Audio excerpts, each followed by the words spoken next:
Perfect. Thanks, Josh. All right, guys, let's go ahead and fire it up. We're about 2 minutes past 3 o'clock Pacific time here in sunny Los Angeles. I believe that's 8 a.m. for most of you in Australia. It seems like almost everybody's from Australia, which is pretty cool.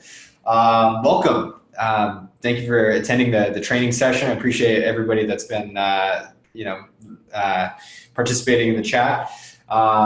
Little bit about myself and what kind of I hope that we can achieve with the next about 30-45 minutes or so.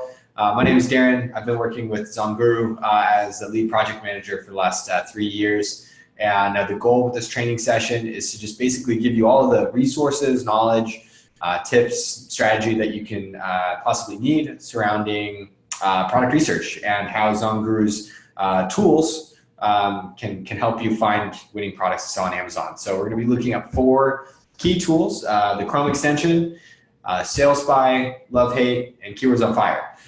If you guys could let me know in the chat real quick, where are you at in this whole Amazon journey? It'll kind of help me figure out kind of where to start with the training session. If I want to start at the very beginning or kind of get a little bit forward. So just let me know if you're still product researching, if you have products. If you're just brand new to this, let me know. Initial product research, okay, cool. Thanks, Kelvin, thanks, Leonard. Has anybody found an interesting product or something that is enticing? Jane has just started using the product research tools, cool, cool. Thanks, Adam, appreciate that. Beginner, all right, thanks, Tony. Sweet, cool, so we'll kind of take it from the beginning. Prasanga is in module 3. Sorry, I'm sure I butchered your name there. So let's just dive in. I'm gonna go ahead and share my screen, and we're gonna start with the Chrome extension. Now, the Chrome extension, if you guys haven't had a chance to use it yet, oh, sorry, stop the video. That's not what I meant to do. Here we go. The Chrome extension helps you basically determine whether or not you have found a winning niche. So this is particularly looking at basically an entire category or an entire page on Amazon, and then giving you all of like the key insights surrounding how those products sell in comparison to one another. And it will really give you some good insight into who's doing extremely well, which categories have potential, and which ones you might want to avoid. Typically, you're avoiding categories that are too competitive or don't have very much demand. So that's kind of the basic idea of what we're looking for. Now, I already have this pulled up. If you haven't downloaded the Chrome extension yet, you should do so. It's 2 clicks. To use it, you have to have Google Chrome, and you need to be in a supported Amazon marketplace. Now, we're in Amazon.com. We're going to be looking at a category that John and I actually did a quick little deep dive video earlier this week on, and something that I found kind of interesting. So we'll just use this as the case study over the next like 20 minutes or so, using, again, the Chrome extension, Sales Spy, Love Hate, and Keywords on Fire. And then I'll just open it up to questions. So anything that I wasn't clear, just let me know. And Josh is going to be helping in the chat. So if you guys have, if I'm going too fast or the connection starts to cut out, just mention it in the chat, and Josh will kind of help me through the support process. Does that sound good, everybody?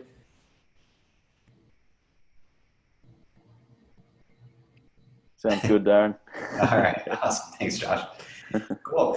So let's dive in. So the Chrome extension, as you can see, anytime you navigate to a supported marketplace, you can click on that little widget down in the bottom right-hand corner, and it's going to load the Chrome extension, and it's basically going to be scanning all of the listings and determining basically whether or not this is a winning category or not. Now, the easiest way to check at a glance is to just look at the niche score. Now, the niche score for this category, camping pillow. So these are pillows for people that are either backpacking or camping and need something to go along with their sleeping pad and their sleeping bag. Is around 67%. Now, this is a good niche score. Just a quick high-level overview of what's good and what's not good regarding a niche score. Very basic rule is if you see anything over 50%, you have something that's has potential. Anything over 55%, you're getting into the warm category. Once you start to get into the 60-65%, I'd say you have something that's worth taking a closer look at. So what I mean by that is using different search terms to just see, maybe camping pillow isn't necessarily the right search term, maybe camping pillows or backpacking pillow, but just getting a good feel for all of the different sellers that sell similar products and how, depending on how you change the keyword that you're using, the search or the sales results change. Now, sitting at 65%, 67% for this category, that's quite good, and definitely something worth exploring deeper. So we're going to dive into this category really quick, and I just want to show you how we get this 67%. Now, 67% takes into account 4 key areas of basically a niche and whether or not it's good or bad, and that is the buyer demand. So this takes into account the number of sales generated within the category, and specifically we're looking at the averages up top here. So these are the average sellers. Now the average seller does almost 800 sales per month. So the buyer demand is definitely there, sitting at 77%. That's great. Competition opportunity looks at how optimized the listings are and how kind of seasoned the sellers are in that category. Now, this is a little bit more of a difficult category to get into and compete, mainly because the competitors have a lot of reviews. The average seller has 328 reviews, and the average rating is sitting at 4.5 stars. So that brings the competition opportunity numbers down a little bit. But that's not to say that this category does not have legs. Now, John and I were looking at this, as I said a couple days ago, and there's a lot of room to differentiate. We see a lot of products that are similar in color, similar in shape, don't really have a lot going for them from a branding perspective, a bundling perspective. There's not a whole lot of differentiation. Now, differentiation is basically a way for you to answer the question, why would a consumer purchase my product over the competitors? Now, as I said, there isn't anything that really totally stands out on this page. Some sellers do a good job with their branding, which stands out. Some have different shapes, which stand out. But just because the competition opportunity is lower doesn't mean that it should scare you off right away. Is basically what I'm saying there. Moving on to investment sweet spot. This is the basically a way to gauge how much it's going to cost to invest in this product, specifically in the very beginning. So investment sweet spot takes into account the launch budget. Now, the launch budget is basically what it's going to be, the estimated cost is to buy at least 3 months of stock and stay in stock for those 3 months. Now, the reason why we're looking at the cost to stay in stock for 3 months is because if you're ordering typically from China or another country, you're importing into the US, you need to make sure that you have enough stock to gain momentum and gain sales, and then have enough time to reorder and have that stock delivered back to the United States. So it's not instantaneous. You wouldn't want to just stock 100 units of this product necessarily unless you're testing the waters. And then just call it a day, and that's enough stock, because obviously if you're an average seller, that's not even going to last you 1 month, given the sales velocity for the average seller in this category.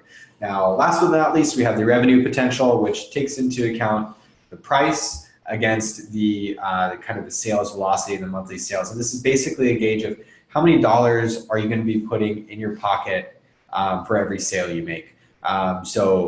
I like to tell people you're looking for a product that you can price over $25, because this means you're actually putting $6, $7, $8, $9, $10 in your pocket for every sale. If you're trying to sell a product that's only the average seller sells it for $9, at a 30% margin, you're probably only putting a couple bucks in your pocket per sale, and you have to sell a lot of units for that to be worthwhile to you. So those are the 4 key aspects that make up the niche score. Now, I want to just pause real quick because that was a lot of information, especially for people at the beginning stages. Does that make sense? If you could just let me know in the chat how that's sounding, guys.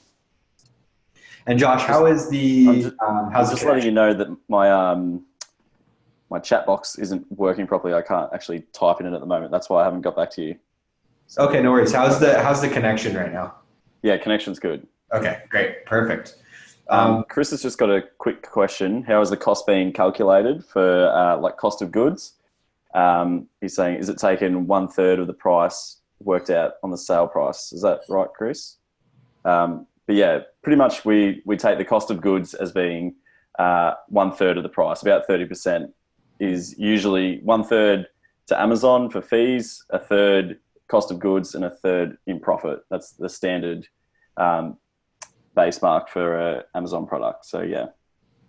Yeah, absolutely. Good. Yeah, great answer, Josh. Thanks for that. Yeah, and thanks, Colin. Yeah, I know it is somewhat self-explanatory, but I want to be a little bit thorough here in the beginning stages. Now, I'm going to go through just some tips and tricks on using the Chrome extension really quickly. I'll move a little bit faster now.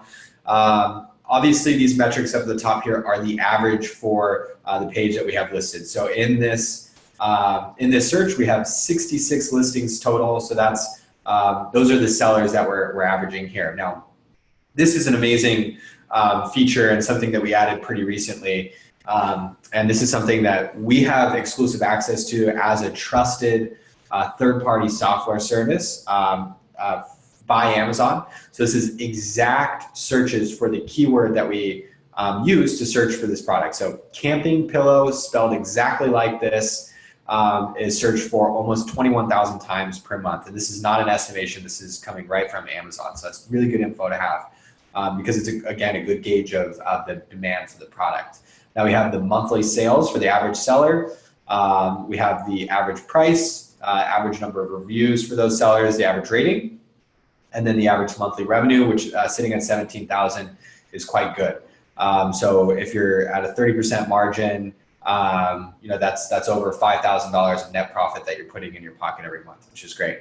And then the launch budget, which we already talked about. Now, a few little features and things that you can do with the Chrome extension that you may not have missed if you've already played around, or you may have missed if you, even if you've been playing around with this, is see this product here. We have an Amazon Basics hiking backpack that somehow ranks for a camping pillow on page 1. And it's probably because it's an Amazon Basics brand that it ranks for this keyword.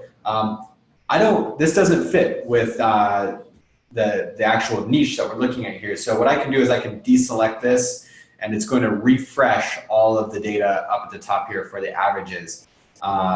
So we get a more accurate representation of the average seller in this category. A couple other key points. EBC is noted here. This stands for Enhanced Brand Content. This is for brand registered sellers that have basically trademarked their brand and have access to additional tips and additional like sections within their listing, added copy, added photos. So this is good info to have. You know how many sellers are trademarked in this category just at a glance. You also have the ability to reorder these columns by clicking on them. So what I like to usually do is I'll reorder by revenue first, so I can see who the top sellers are and what they're making. And then also I'll reorder by reviews, because again, this is a great gauge of the competitiveness of the category for obvious reasons. If people are reviewing the product, that means they're making a lot of sales, but it also means that they've probably been around for a long time, and it also means that they're doing a good enough job with their engagement with their customers that they're getting reviews. So what I like to do is I'll order by reviews, and then I'll see how many sellers have over 500 reviews.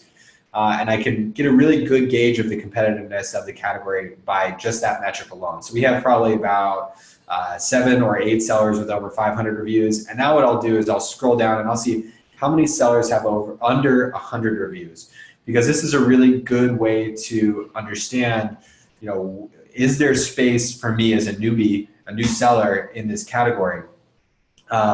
Because I'm not going to be competing against the guys up at the top with over 1,000 reviews or over 500 reviews at the very beginning. I want to be focusing on how do I outperform these sellers down here with less than 100 reviews. And then we have a few other columns that you can always hover over to get more information on. And then you have the ability to filter the information, extract next page, and then export as a CSV. And finally, you can add individual products to SalesBuy. Before I jump over to SalesBuy, I just want to pause real quick. Josh, did I miss anything here, or how are we looking? Yeah, it's pretty good. Just a couple of things to note. So if you have a look up in the top left-hand corner where it says delivered to Los Angeles, most of you guys are probably in Australia, so you need to make sure that your address up here is an American postcode. So you can click on this button here, change it from your address to an American postcode. I usually just use 9001. That way, so what Amazon does is when it loads a product page, it'll only show you the products that it can actually post to Australia. So you won't be seeing all of the products that are actually listed on Amazon. So you have to have an American address. So that's just one thing to watch out for. And yeah, just make sure you don't get too caught up on the niche score number as a be all and end all. Use it more as a guide. So you're quickly scanning through, you see a good score, then you take a deeper dive into it. It's just because it has 67% might not necessarily mean it's a great niche, but even if it had 40% might not necessarily mean it's a bad niche. So you really need to look at this number, think it might shorten your search time a bit, but then really dive into your numbers, add things to SalesBuy, and just use it as a first step. But it's not the be all and the end all. If you get a bad score, it doesn't mean it's necessarily a bad niche. Yeah, those were all really good points there. That's awesome, Josh. Thank you for that. Cool. So I'm going to go ahead and move over to SalesBuy now. As we should all at this point understand, Chrome extension looks at the whole niche and the whole category and identifies if it's got legs, it has potential. Now SalesBuy will drill into the details and the historical sales for individual products. Now, where this becomes very useful is when you're, say, inventory planning, or you're trying to determine the seasonality of the product. So what I've done is I've added just a few of the camping pillows that stood out to me, because I wanted to see, heading into Q4, is this a product that is, gifted a lot, or is the seasonality a different time of year? And what you can always typically expect is sales for most products on Amazon are going to increase, end of November, December, moving into January.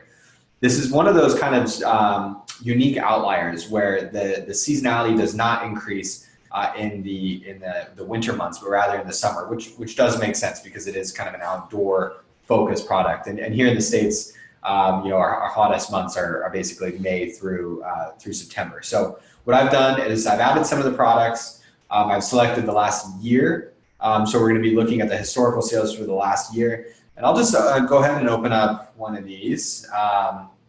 So here's an example of what I was talking about. So what we can see is actually, Josh, why don't you talk me through what these different points mean on the graph? Sure. So the graph works with you'll see the first blue jagged line that refers to where the BSR of that product has been over time. So the bestseller ranking for this one, obviously in October, was quite low, and then was higher, lower, so that they were getting more sales. And then once December came around, it was actually usually that you get more sales in December, over the Christmas period, but this is a bit atypical. So it's dropped off over December, and for that reason, the BSR has risen. So that's where you can see the spike there. The yellow just refers to the revenue, and the little white line just refers to how many sales per day they've been getting.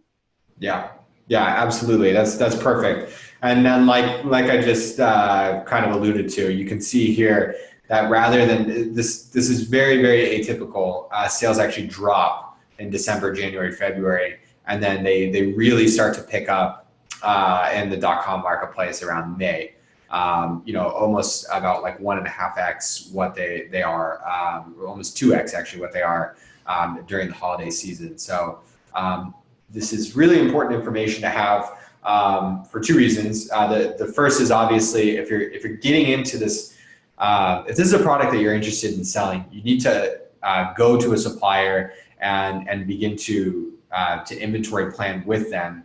And if I didn't have this information and I was trying to prepare for a Q4 sales, I might overextend and throw too much money at this category and have too much stock, which I'm paying storage and fulfillment fees on, expecting for the sales to be higher than they actually are. And then on the flip side of that, I might under prepare if I don't have this information and I'm trying to list this product in the summer months. So a quick point there. Also, this is a really good example. This is a product that we just featured on our Instagram page. And guys, if you don't follow us on Instagram, I strongly recommend it, just because we don't really like pitch the ZonGuru tools or anything. It's fully devoted to ideas and inspiration around product research. So it's just like we have a product research team that goes to work every single day trying to find amazing products to feature on our Instagram page. And this was one of them. And this time of year, it's a really weird product, but it's ornaments for people with beards, and it's a Christmas gift. It's like a gag gift, or something that people during Secret Santa might gift to people. But as you would expect, when you look at the Chrome extension at this product, it has a terrible niche score, and this speaks to what Josh was talking about. It has a terrible niche score. Its sales are really low. I think the niche score is like 29%. But when you open up the sales graph, as you would expect, November, December, January, this is a really good example of really, really dramatic shifts in sales depending on the time of year. This is almost 300x what it is, throughout the rest of the year, as you would expect. Who's buying ornaments for people's beards in September? So just a quick note there.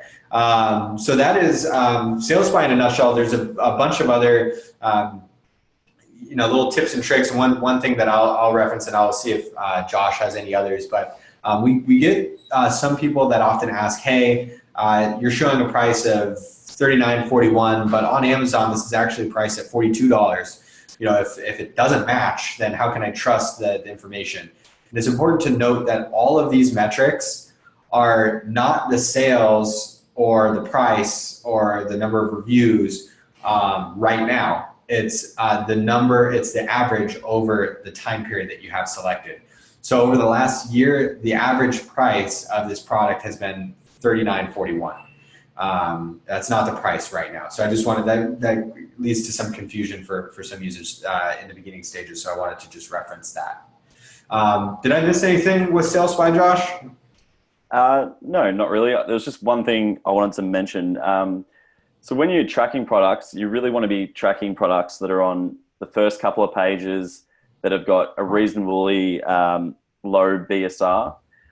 We get a lot of students who come in and they're saying, we're not getting accurate data. ZonGuru is not giving us very much data. But then you go and look and they're tracking a product that might have a BSR of like 1 million. So this product might be a Christmas ornament that sells maybe one unit a year or something like that. And so we can't obviously give accurate data on a product that sells 1 unit a year. If 1 week they sell 1 and then another week they sell 3, it's gonna mess up the estimates properly. So you need something that's selling consistently on the first few pages, not necessarily the first few pages, but we usually say a BSR over 60K, you're getting into that a little bit too higher mark, and they're just not quite getting the sales where you can get a good enough estimate. So try and stick to the first few pages. Yeah, that's a good point. And it's kind of, it just makes sense. Like, it doesn't make sense really to track products that aren't making that many sales and doesn't have a whole lot of demand, because that's not a product that make any money. Yeah. Cool. So it looks like Tony had to cut out of the session. So I did want to just let you guys know we're recording this, and there's going to be a replay that will be emailed to everybody that attended. So just keep that in mind. If you do have to cut away to work, I know it's morning time for some of you guys. So yeah, before I moved on, I just want to let you guys know that. Cool. So we're going to keep jamming because I want to get to the Q&A as quickly as I can. So let's jump into the love-hate tool. Now, love-hate is basically your quickest way to find ideas around differentiating products. Now, what has typically been the way to differentiate products is you just have to slog through the reviews. You have to just read each individual review, figure out what people are saying about the products, and make notes. With love-hate, what we do is we run a session. So in this case, we have 50 camping pillows, and we scan every single review for all of those products, and we take all the 4 and 5 star reviews and the 1 and 2 star reviews, and then we create these word clouds for the 4 and 5 star reviews of people that love the product, and the 1 and 2 star reviews of people that hated the product. And we create a word cloud with phrases and words that are reused often. And this gives us a really good idea of what people are saying frequently about the products, that you can understand that and go to your supplier with that information, and work around the pain points or the things that people love and build those into or out of the product that you want to sell. So I'm just going to quickly high level cover some of the features of the tool, and just show you what I mean here. So something that you would intuitively kind of think with a pillow, especially one that you have to blow up, are things like leakage and valve. How easy is it to blow up? And if in the 4 in the morning the thing starts to deflate and I have to blow it up again, I would want to know which competitors have that issue, so that I can build a product that doesn't have that issue. So and then another one here that just catches my eye here is a strong chemical smell. So if I click on that, I want to see, okay, it looks like it's the same product that's getting this feedback of a bad chemical smell. Now, if I was going to sell something similar to this, I would need to go to the supplier and speak with them and just be like, what else is being produced in this factory that's giving this product such a strong chemical smell, and how do I avoid that? With something like leakage, okay, it looks like this type of product is leaking. I would actually want to probably buy that product and demo it and figure out, does the leakage come from the valve? Does it come from one of the seams? What is the issue there, and how can I fix it? And then on the flip side, with things that people love, I would want to just keep some of those things in mind. So nice size. So it looks like people enjoyed, even though they didn't like the smell of this product, they like the size of it overall. And maybe I would want to figure out, okay, does this fold up and fit into a little bag? It looks like it does. And just kind of, it's just more and more data for you to build a product on. Something that I've started to use more and more that I wasn't using before was the ability to exclude phrases. So for instance, if I wanted to say exclude the word pillow, I could click pillow and then exclude, or I could type pillow, click exclude, and it's going to show me words and phrases that don't include that. So this just allows you more flexibility in the way that we're organizing the reviews for you. Cool. So yeah, again, this is just really good. You can tell just in like 2-3 minutes of speaking about this, we have some good information on this product: leakage, smell, valve, and then size, just like that. So really, really good tool for differentiating your product. Now, before I open it up to, and actually let me pause there real quick. Josh, how are we doing around love-hate? Did that make sense? Yeah, that's good. I'm happy with that. All good.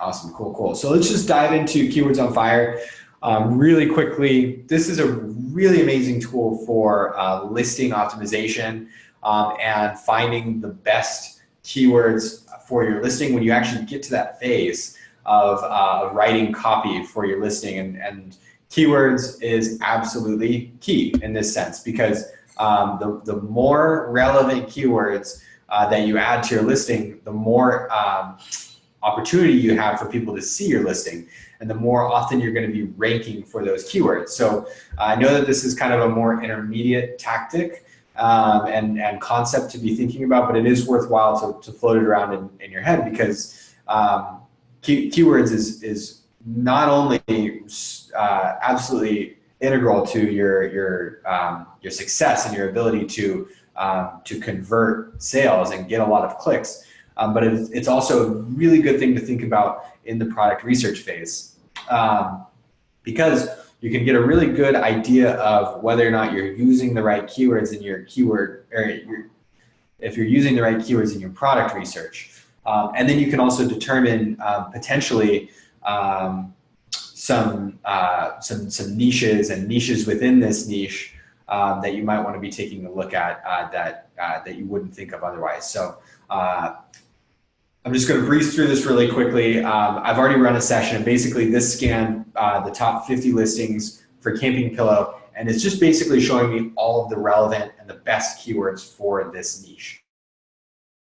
Some other additional ideas around searches that we should run to get a better idea of this product category.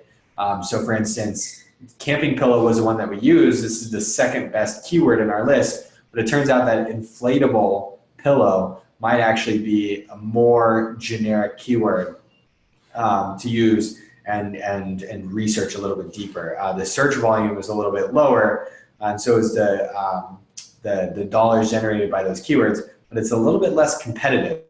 So this might be something that we want to take a look at deeper. However, I will just say a quick point on that is, camping pillow is very specific to a certain action and a certain target demographic, whereas inflatable pillow might be a little bit more specific to people that are, say, looking for a pillow for their travel, for something for a plane, for instance. So just something to keep in mind there. Now, you have all sorts of features with this tool that you can, and filters. I can't possibly get into the nitty-gritty details in this video or in this training session, but what I like to do is to find really unique ones. Is I'll actually say, I want to find maybe some kind of more niche keywords. I'll filter by, let's do reviews less than 1,000, but I still want to have like a solid search volume. So we'll do search volume. Actually, no, let's make this smaller. We'll do reviews less than 500. So the average seller has less than 500 reviews.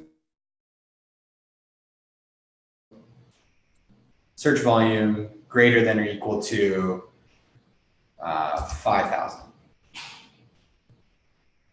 Now we have a reordered list, and we've cut a lot of fat out of the out of our list here. But we can see that, okay, wow, self-inflating camping pad has a pretty considerable amount of search volume and generates a lot of revenue. Inflatable travel pillow, and a whole lot of it's basically giving us more and more ideas around which keywords we want to use to search for. And just another little quick tip on your product research is the reason why we actually found camping pillow here was we started really broad with just camping equipment. And so I ran a keyword search for camping equipment, and camping pillow showed up in that list. And I thought to myself, that might be an intriguing niche. And so I clicked over to camping pillow, and boom, we found it just like that. It was super simple. So starting broad and working your way into more specific niches within a niche is a really good way to use Keywords on Fire for your product research. Josh, I think I probably didn't cover some of the basics. Is there anything else that you want to cover here before we open it up? Just one thing I'd add. A lot of people get caught up on,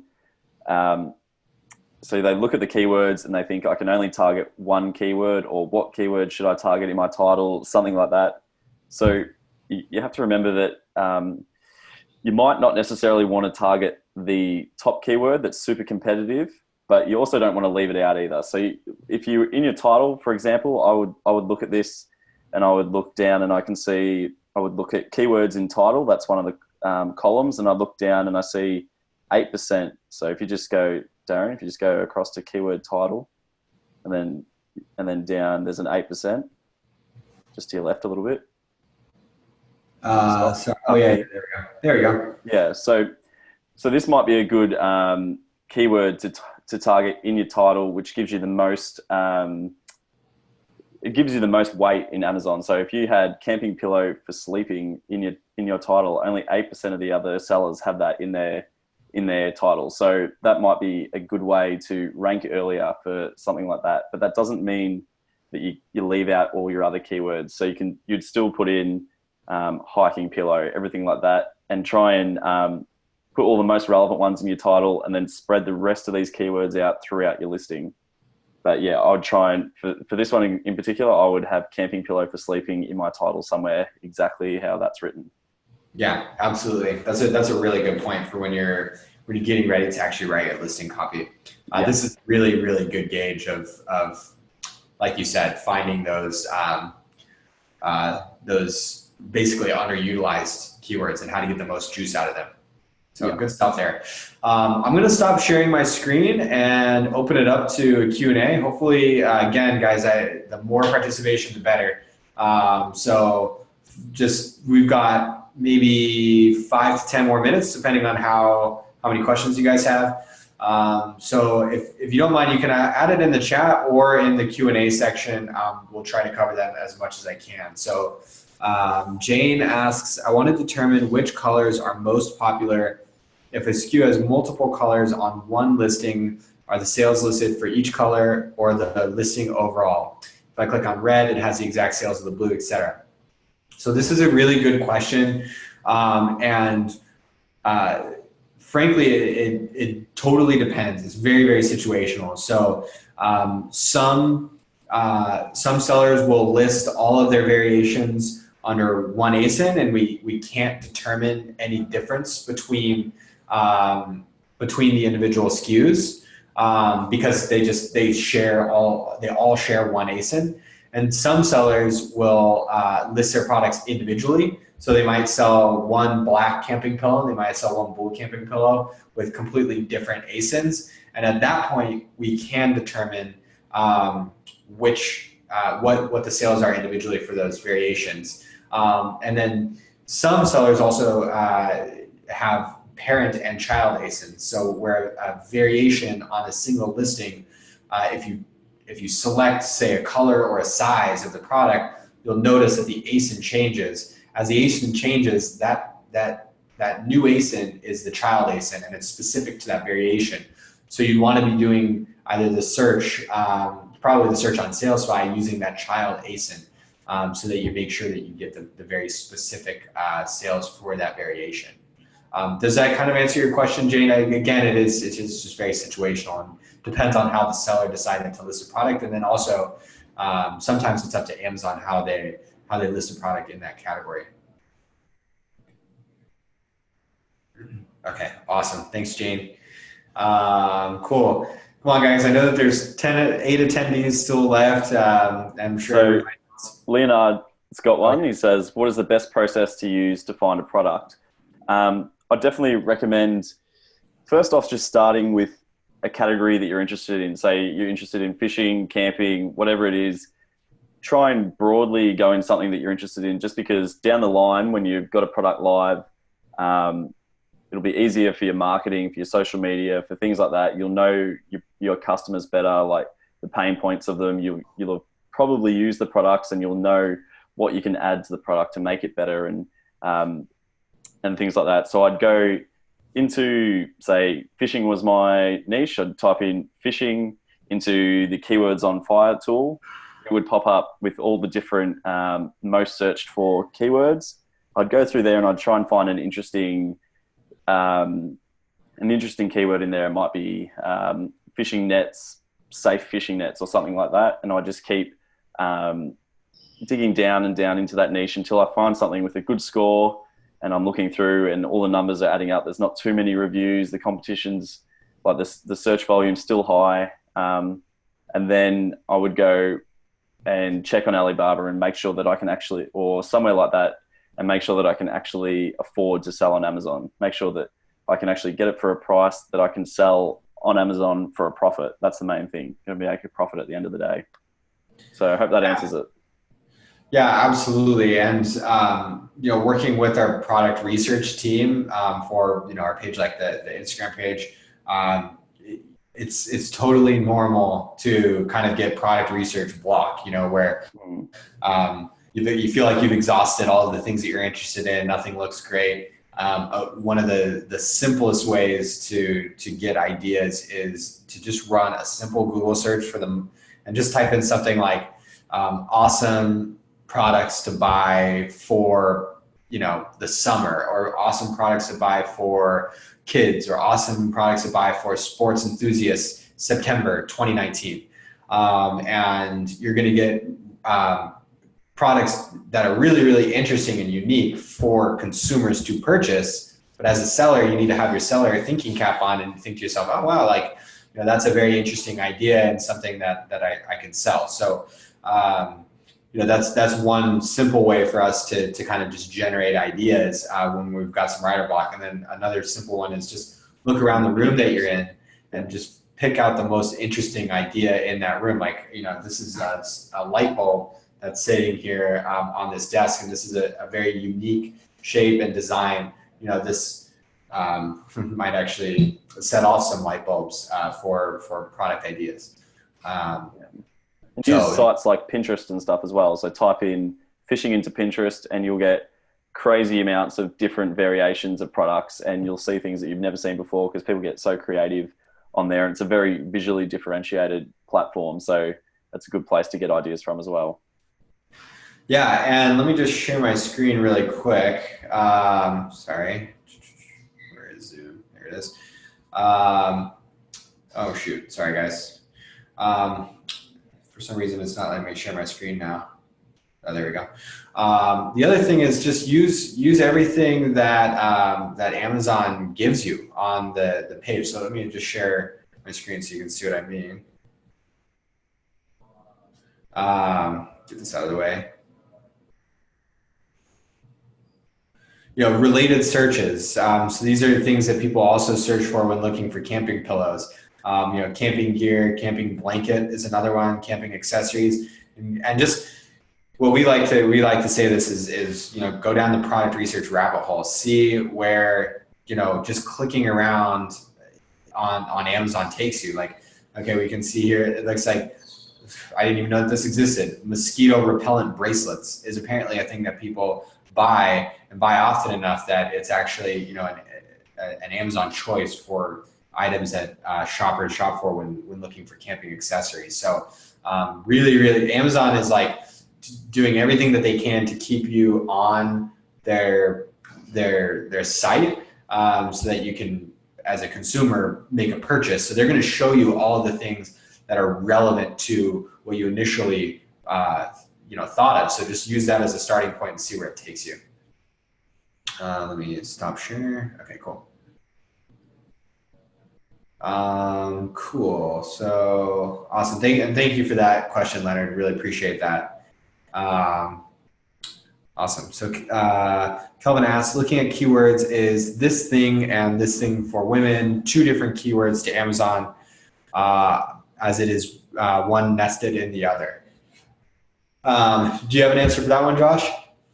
Yeah. So I think what you mean there is, like, if you had a blue or a red football and just football, if they count as the same sort of keyword. So I think that's what you mean by that.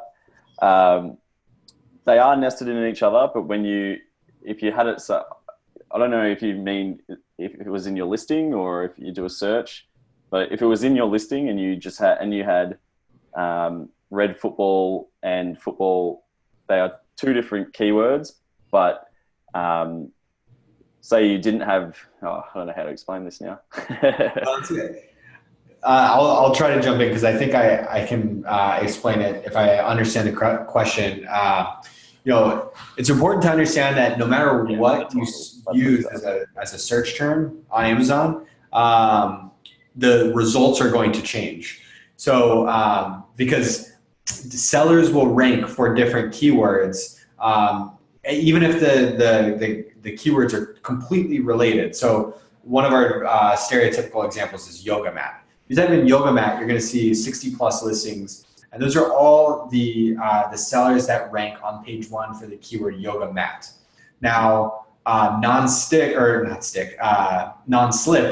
yoga mats is also in the same category, and you're probably going to have a lot of overlap of sellers that also rank for that keyword specifically with the added non-slip aspect.